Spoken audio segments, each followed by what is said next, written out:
సార్వత్రిక ఎన్నికలు సమీపిస్తున్న వేళ ఫిబ్రవరి 1న తాత్కాలిక బడ్జెట్ ప్రవేశపెట్టేందుకు కేంద్ర ప్రభుత్వం సిద్ధమైంది. ఇందులో కీలక ప్రకటనలు చేయకూడదన్నది ఆనవాయితీగా వస్తోంది.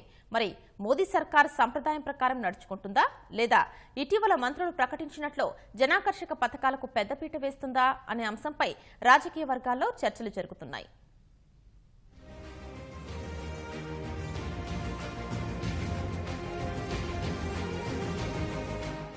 జనాకర్షక ప్రకటనలకా లేదా సంప్రదాయాలకా రానున్న బడ్జెట్లో కేంద్ర ప్రభుత్వం దేనికి ప్రాధాన్యమిస్తుందనే అంశంపై సర్వత్రా ఆసక్తి నెలకొంది. ఎన్నికలు దగ్గర పడుతుండటంతో సిక్సర్లు లాంటి జనాకర్షక పథకాలను ప్రకటిస్తామని ఇప్పటికే మంత్రులు వెల్లడించారు. ఎన్నికల ముందు తాత్కాలిక బడ్జెట్ను మాత్రమే ప్రవేశపెట్టాల్సిందని, అందువల్ల ఇందులో కీలక విధానపర నిర్ణయాలను ప్రకటించడం సంప్రదాయం కాదన్న అభిప్రాయాలు వ్యక్తమవుతున్నాయి. ఈ నేపథ్యంలో తాత్కాలిక ఆర్థిక శాఖ మంత్రి పీయూష్ గోయల్ ఏ నిర్ణయం తీసుకుంటారనే దానిపై ఆసక్తి నెలకొంది.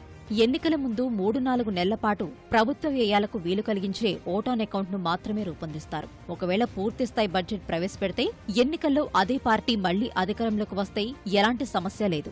వేరే పార్టీ గెలిస్తే ఇబ్బందులు తప్పవు. మార్పులు చేసే విషయంలో కొత్త ప్రభుత్వానికి తలనొప్పులు ఎదురవుతాయి. అంతిమంగా పన్ను చెల్లింపుదారులు సమస్యలు ఎదుర్కొంటారు. అయితే బడ్జెట్ విషయంలో మోదీ ప్రభుత్వం ఇప్పటికే చాలా సంప్రదాయాలను మార్చివేసింది. ఫిబ్రవరి చివరి రోజున బడ్జెట్ను ప్రవేశపెట్టడం సంప్రదాయం కాగా దాన్ని కాదని మొదటి తేదీన ప్రవేశపెడుతోంది. సాధారణ బడ్జెట్, రైల్వే బడ్జెట్లు వేరువేరుగా ఉండగా ఆ రెండింటినీ విలీనం చేసింది. ఇప్పుడు కూడా సంప్రదాయానికి భిన్నంగా ఈసారి బడ్జెట్లో కీలక ప్రకటనలు ఉండవచ్చనే సూచనలు కనిపిస్తున్నాయి.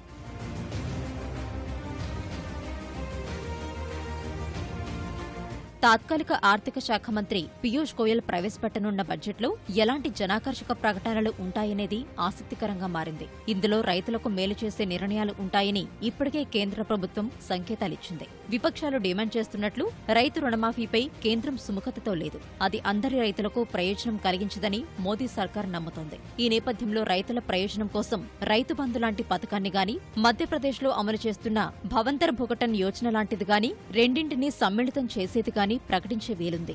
మరోవైపు వేతన జీవులకు ఊరట కలిగించేలా ఆదాయపు పన్ను పరిమితిని 5 లక్షల రూపాయల వరకు పెంచవచ్చన్నది నిపుణుల విశ్లేషణ. జనరల్ కేటగిరీలో పేదలు 10% రిజర్వేషన్ పొందేందుకు వార్షిక ఆదాయ పరిమితిని 8 లక్షల రూపాయలుగా కేంద్రం నిర్ణయించింది. అలాంటప్పుడు 2.5 లక్షల రూపాయల ఆదాయం వచ్చే వారి నుంచి పన్ను వసూలు చేయడంలో హేతుబద్ధత ఏంటన్న ప్రశ్నలు ఉత్పన్నమయ్యాయి. వాటికి జవాబిస్తూ రానున్న ఎన్నికల్లో లబ్ధి పొందే లక్ష్యంతో ఐటీ పరిమితిని 5 లక్షలకు పెంచవచ్చనే సంకేతాలు వస్తున్నాయి. 2014లో ఎన్డీఏ ప్రభుత్వం కొలువుదీరినప్పుడు ఐటీ కనిష్ట పరిమితి 2 లక్షల రూపాయలు కాగా, మోదీ సర్కార్ తెచ్చిన తొలి బడ్జెట్తో ఆ పరిమితి 2.5 లక్షలకు పెరిగింది. పన్ను పరిమితే కాదు, పన్ను రేట్లు మార్చాలన్న డిమాండ్లు కూడా ఇప్పుడు కేంద్రం ముందున్నాయి.